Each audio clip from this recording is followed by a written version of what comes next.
Hello, powerful one. Welcome to this edition of Inner Growth Episodes by Elimi. Today, we will be talking about the matrix and meditation, pitfalls and recovery. In the last video, we established that the matrix is not a group of powerful people that controls the world. It's not a group of billionaires or a group of religious people. The matrix is a network of possibilities made real by every living being on the planet and beyond.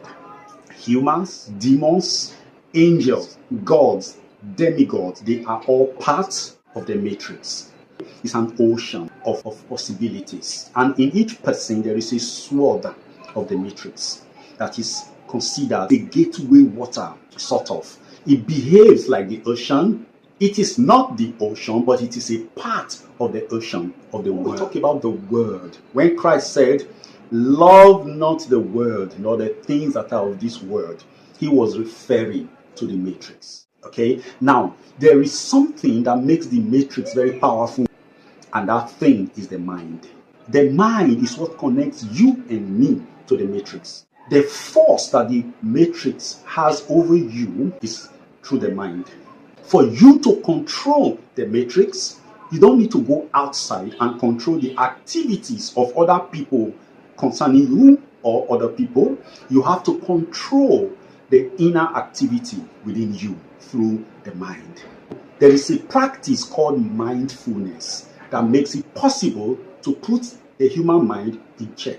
Don't set out to control the mind. You might run mad, because the mind can play a million tricks to get one punch registered against you. The mind is wily, it is resourceful, it is deep. So don't even bother to control the mind. But what you can do to put the mind under check are twofold. First is to become friendly with the mind without any intent to control it. Be a friend of your mind. How? This is where it comes. A lot of the times, people just wake up, they just start living along the motion of life. Wake up, go to work, all of those things. It will really not solve your challenge. You must learn to live with yourself. You must learn to live with your mind. You cannot control your mind. You should not control your mind. Just like your friends, you have to treat your mind as your friend. Your mind is your friend, is your buddy. What do you do with a friend? You live with your friend. You try to know your friend. You try to understand your friend. You know what triggers your friend. You know what trips your friend. And then knowing all of that, you know how to relate with your friend. You know what data are not good to your friend. You keep those data from your friend. Befriend your mind so that you can control the data that poisons it, that makes it run amok. You control those data away from your friend, and your friend becomes a friend. You have to choose the data that comes to your friend. Very important. But this is one thing. To be able to befriend your mind, you have to go to the back end of your mind. That is the processes that are happening behind the mind. These processes are very key. But guess what? We are unable to go behind the back end. We always stay at the front end. The storefronts, beautiful things. You see lovely sights. We hear lovely sound. We experience lovely taste. You know, all those signals that the mind brings, which are all byproducts of what is happening at the back end. These are the things we relate with. You just wake up with one particular thought that just comes boom. Just start floating with that thought. You end up what? Daydreaming. Of course, daydreaming is natural, but it is the enemy of your excellence. Daydreaming is one of the tricks, if not the biggest trick, that the matrix uses to get us. As long as you are a daydreamer, you can never really excel in any particular skill that you want to gather. You see that whenever you want to do something very important, you block off daydreaming, you focus. But when you have solved those things, you come back to daydreaming, you just float. You just let go. You're just having fun. You're playing along, floating in the cloud. When I see people say they don't have time for so many things, they don't have time to read or write, they don't have time to meditate, they don't have time to do what they call creative visualization, which is totally different from daydreaming. What they are simply telling me is that they daydream a lot. If you understand the volume of time we have in a day, and somebody will say they don't have time, even when they go to work. They go to work and they spend time daydreaming or being present on their phones. Now, the phone is a tactile, gross material representation of the matrix. Where do you even go on the phone? You go to areas where your interests are watered. Now, it is your interest that is the problem, really. Not even the daydreaming or the phone. Because if your interest, for example, is pro-life, pro-sentience, positive is pro-excellence, then you will be daydreaming on excellence. It will catapult you to places because whatever mind dwells on expands in your daydreaming. But what I want you to do is to audit your daydreaming content. What is that thing that has driven me to daydreaming? That's number one. What was the origin of the thoughts? Did that thought originate from I don't have something and I wish that thing could come, and I started dwelling on what will happen if that thing should come? Is that the origin? If that is the origin of your daydreaming, then there is a problem. You took off from the perspective of I don't have something, from the perspective of this thing does not exist, which is one of the falsehood of matrix, which is scarcity. And the fear of not having that thing drove you into daydreaming. You wanted to escape from the sordid realities of life without that thing. You started, daydreaming. But I would recommend a daydream that you can be doing that can help you, because one thing about the human mind, when the human mind has grabbed something and sunk its teeth into it, if you try to take that thing from the mind will tear you, it will rend you. So the best is to give the mind a better alternative. So this is where visualization comes into play. When you are carried away by the products of the mind, by the suggestions of the mind, by the impulses of the mind, you forget the mind and you run after those impulses. The mind has sent you on an errand while it is doing what it is doing in your life in the interest of the matrix. So you ask me, why would the mind do that? Why would the mind act in favor of the matrix? Simple. One who feeds the dog owns the loyalty of the dog. Who feeds your mind? Or the larger matrix, which is society. Basically everything you know was taught to you by other people. Yeah. School, parents, church, mosque, religious group you belong to, social organizations. These are where you got everything you know. And all of these things I just mentioned, they are all part and parcel of the matrix. So if these are the things feeding your mind, the loyalty of your mind will tilt towards there, not you. Because you are not feeding it. So what I'm now telling you is this. You need to feed your mind. Watch what your mind is eating, discount the ones that don't work, throw them away, and give the mind something new. It will resist, but you must persist. And what does the mind feed on, really? Data, information, knowledge. You were brought up to understand that you are Igbo, you are black, you are Yoruba, you are Hausa, you are Fulani, you are anything. You were brought up to understand that the land in which you were born and you are inextricable. That the ancestors are your link to divinity. You know all these things. All these things were taught to you by the matrix, by the family structure, the village structure. They were taught the same way too. Now, nobody is saying here that they are wrong, but have you proved them right or wrong? The best students in life are the scientifically minded students. How? They don't reject anything that has been said or written, and they don't accept everything that has been said or written to their knowledge. What do? They prove them. Until something is proven, until a datum is subject to examination, proper examination, scientific examination, you don't reject or accept it. This idea of saying, this was how I found it, this was what I was told, this is what I knew, it's not the way to go about it. We were all indoctrinated in the schools created by the matrix. We have lived our lives, for example, believing that we need to rely on governments for our well-being. We need to rely on connections, social connections for our well-being. We think that it is the things that we do with our hands, the work that we do that sustain our lives. But this is wrong. Yeah, we have been taught. It was not in this country when we were in secondary school, when we studied Adam Smith and co, that we were told that the resources of life, the resources of nature are scarce. Scarcity was something that was built into us by the educational system. And the educational system keeps promoting that, and the society keeps supporting it, government keeps supporting it and emphasizing the scarcity of resources, which is a blatant lie. Wow.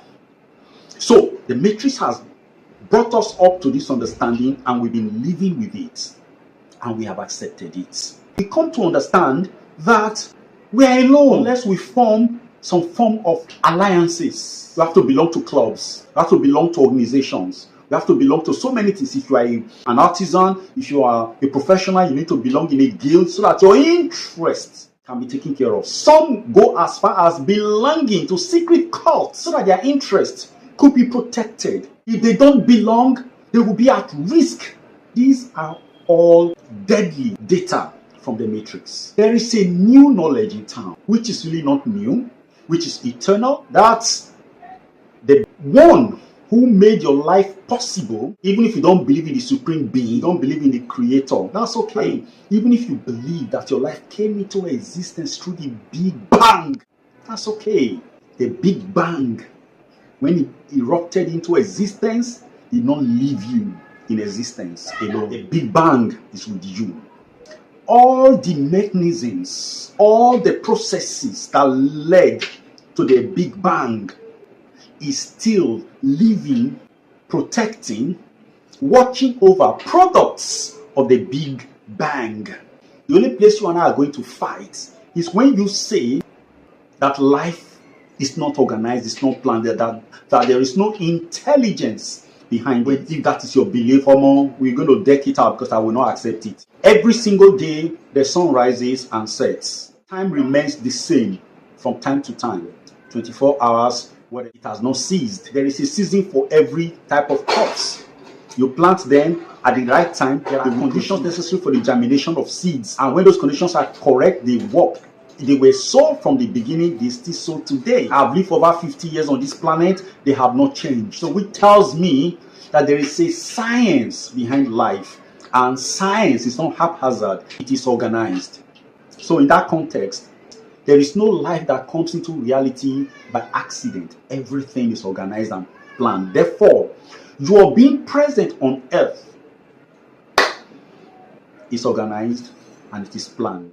And the power that made you possible, even if you say it is not the creator, it's the Big Bang, whatever you call it, is interested in you, is still working with you. That is why you grow on a daily basis. Your nails grow, your hair grows. You get whatever you want from life. So, today, the discussion is the matrix and meditation, pitfalls and recovery. What I'm doing here is letting you understand that there is a power that will elevate you above the matrix. There is a mechanism, a process, it's a practice that will elevate you above the matrix. And that practice, that power, that process is meditation. Of course, meditation is you've read about meditation, you've heard about meditation, they just say it. That is not what I'm talking about.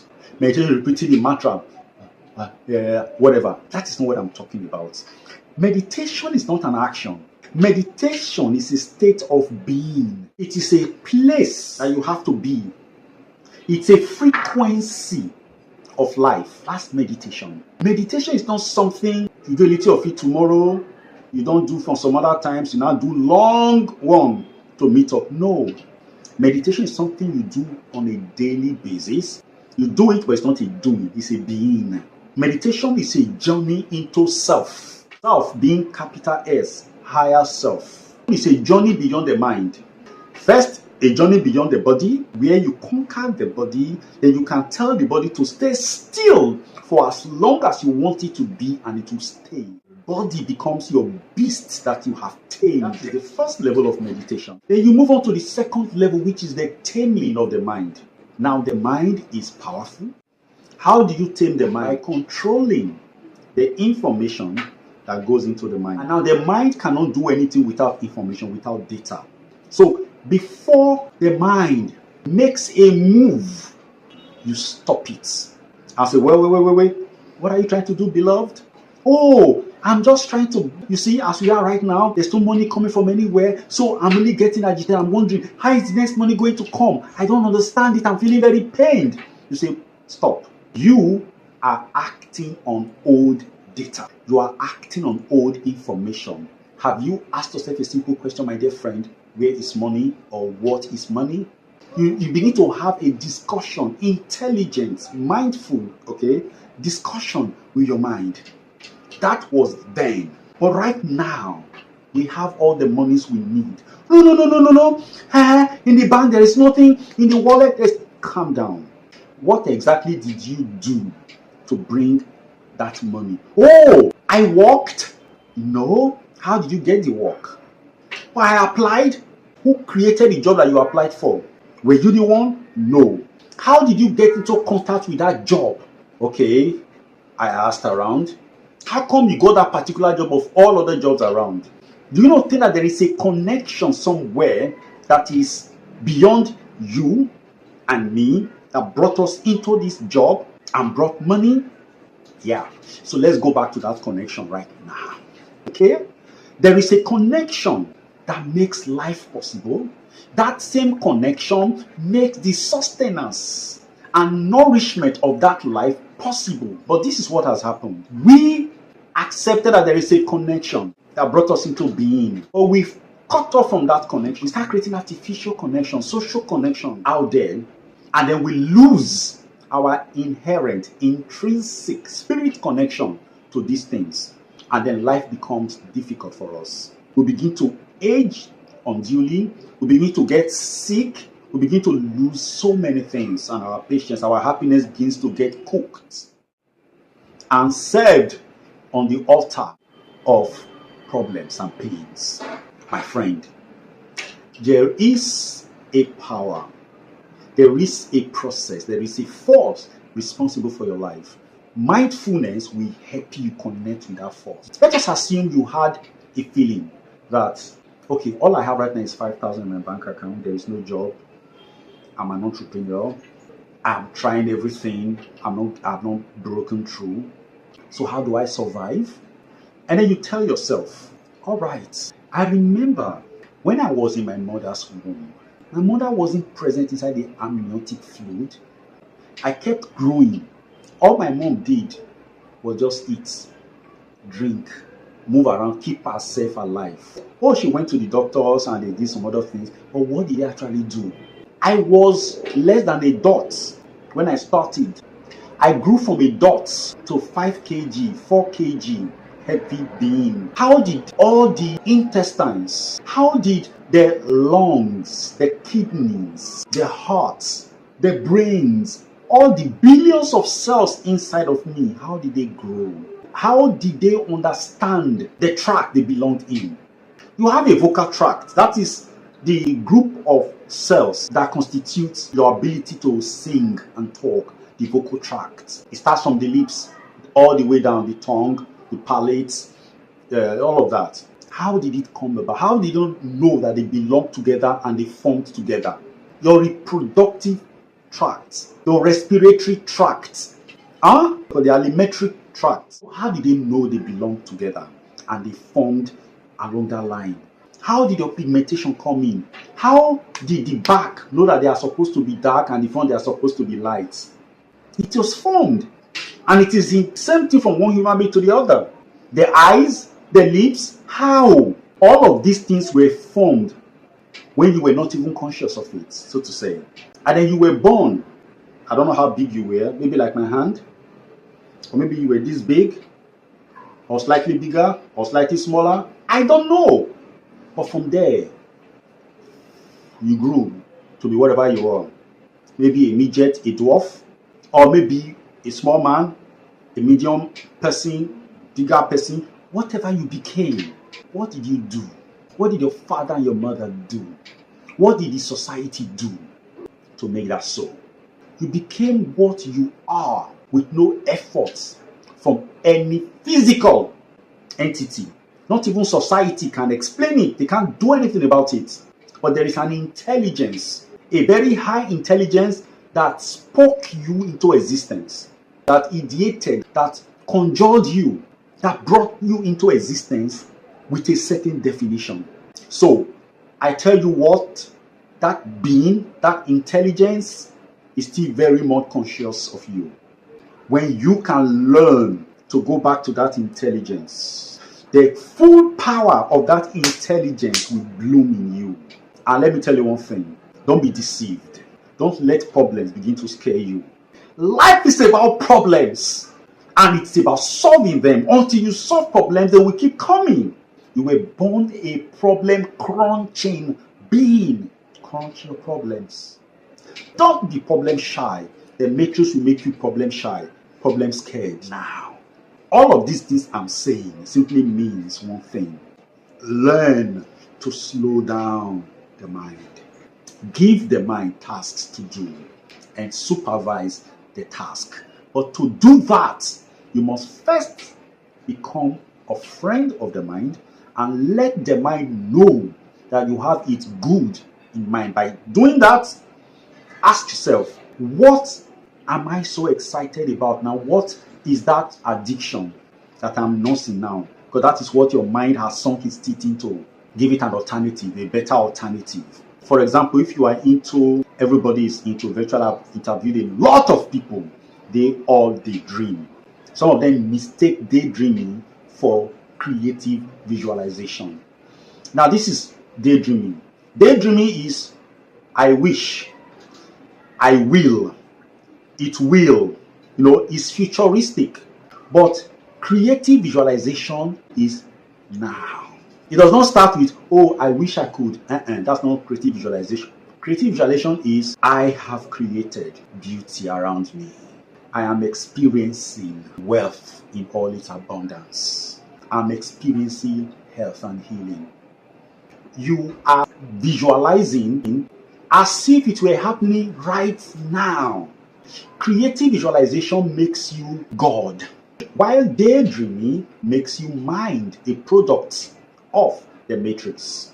You have to gradually convert your mind from being a product of the matrix into the golden life of spirits. You've heard of alchemy, the transformation of base metals into gold. That was just a metaphor for transforming an ordinary mind-run human being into divinity. Because the capacity, the potentialities of being a divinity is already in you, fully loaded. And how do we get to that point? How do we slow down the mind? You can't do it by effort, not by efforting. The masters call it effortless effort. That's meditation. Meditation. I've said it before, is sitting down quietly. You don't need any pose. You don't need to do any asana or anything. No. Just take a comfortable position. And that position is a position you can stay for the longest time possible without moving. Shut your eyes lightly and just focus. One of the easiest tricks is to just follow the inward and outward movement of your breath. Just focus on it. Let your eyes be straight. Just go. That's all. You don't think, you don't visualize, you don't argue, you don't stop anything. You just stay. Keep reciting slowly the name of God that you are most comfortable with. Just recite it slowly. Ajinojorion. Ajinojorion. Just silently. Don't say it in your mind. Choose a name for God that you are comfortable with. Pick anyone that you know and just recite it silently. That's all you do, nothing else.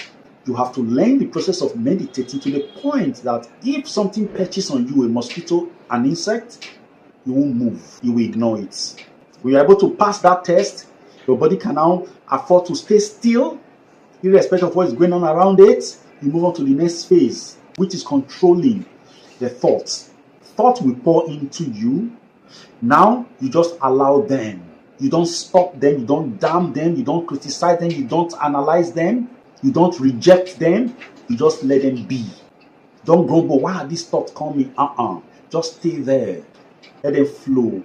Now, when you can afford to see thoughts without associating with them, you are telling the mind that I am not my thought. And what are the greatest assets of the mind? Thoughts. Thoughts will breed feelings. Feelings are actually energy in motion. What energy? The energy that is behind the thought that you have embraced. You need to conquer all of these things. When an insect perches on you and you tap it, you are telling your body, I am you. But when something perches on your body and you stay still, you don't move, and you can ignore, you are gradually letting the body know that you are not the body. The body will recede from you and not try to control you anymore. Your senses will just calm down. Then you move on to the next level, where when thoughts begin to play around your mind, you just ignore them. Thoughts begin to realize that you notice them. When thoughts realize that you notice them, they begin to lose grip over you.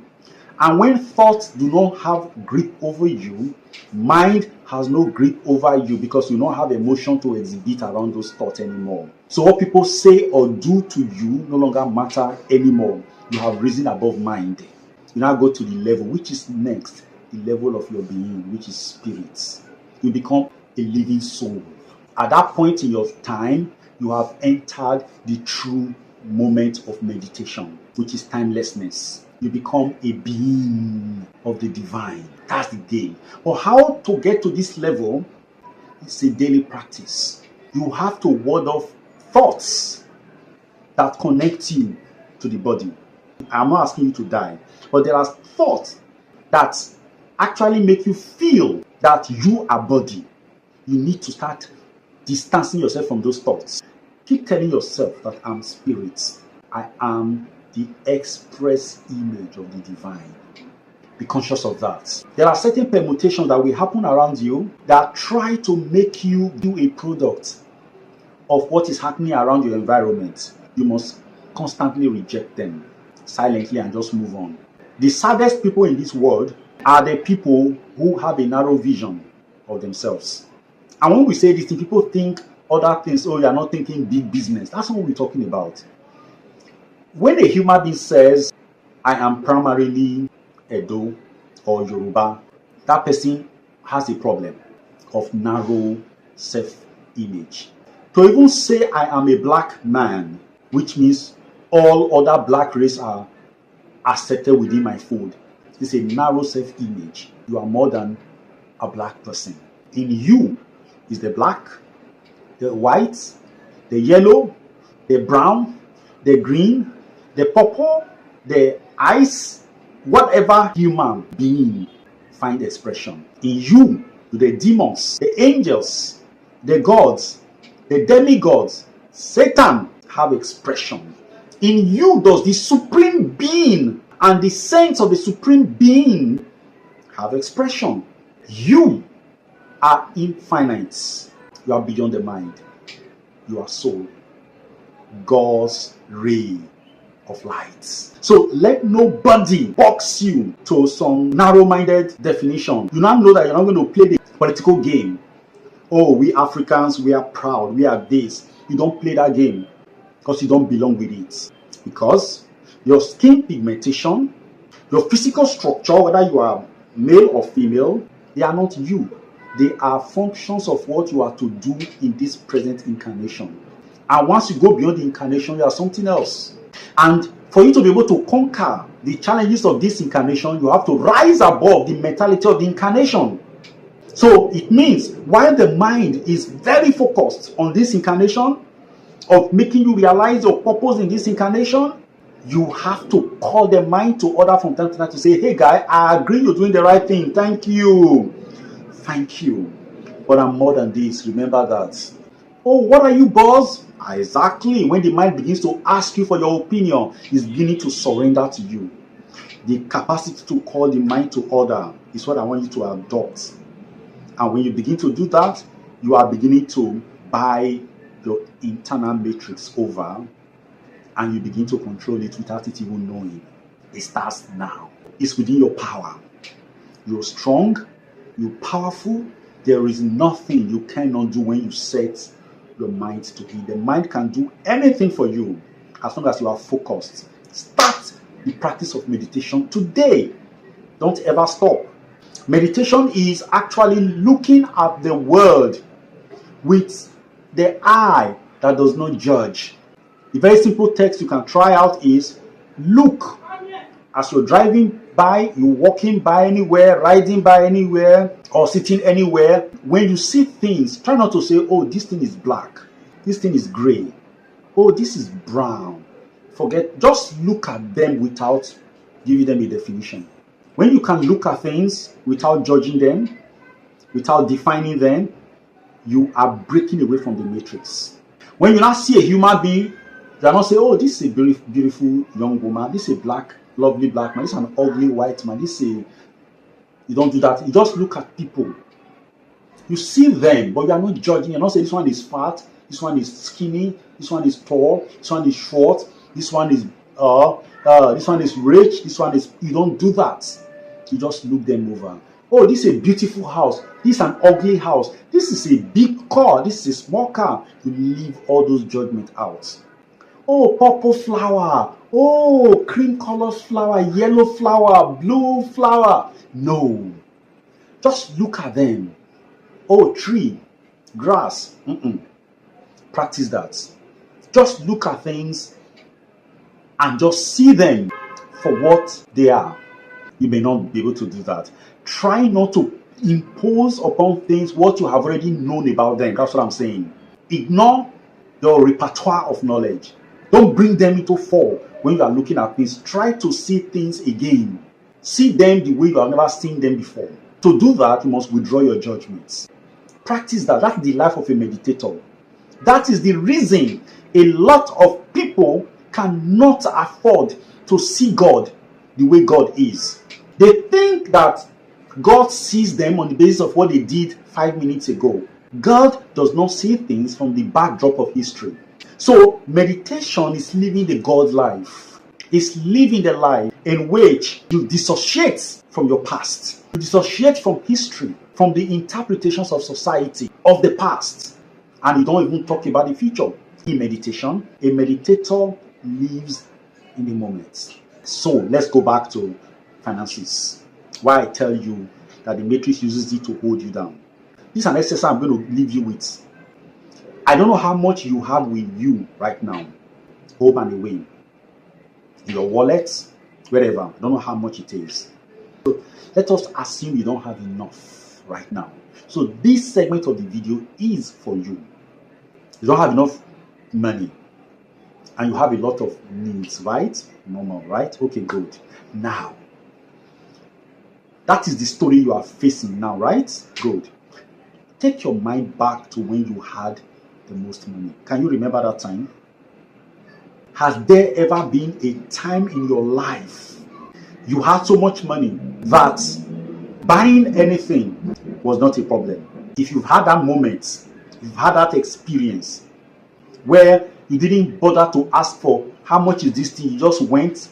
You know, when you have money, you really don't bother to ask how much. You walk into any place, you don't say how much is, hey guys, how much are they sell plate of food here? You don't do that. You walk in.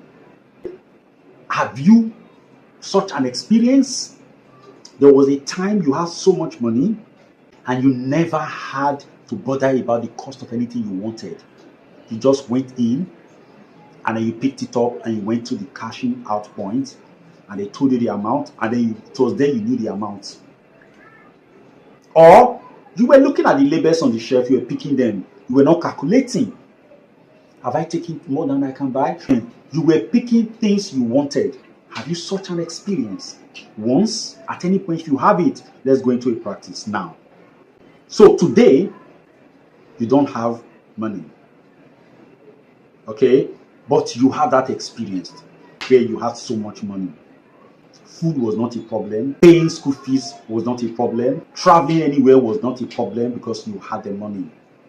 Good. Just sit still wherever you are. Go back to that state, to that time when you had so much money. Shut your eyes slowly. Just lock your attention on that period in time, silently, quietly. Remember how you felt at that time.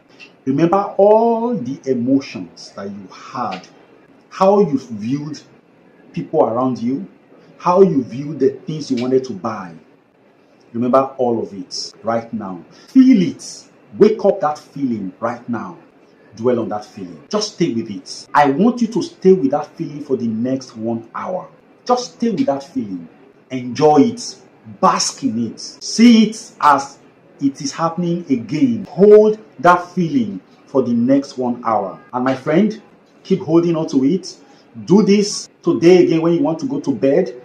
Wake up with that feeling. Make sure it follows you to bed and it wakes you up the next morning. Keep doing that feeling. And by the next 1 week, my friend, come back to this video and drop your comment of your experiences. It is well with you and God be with you. Thank you.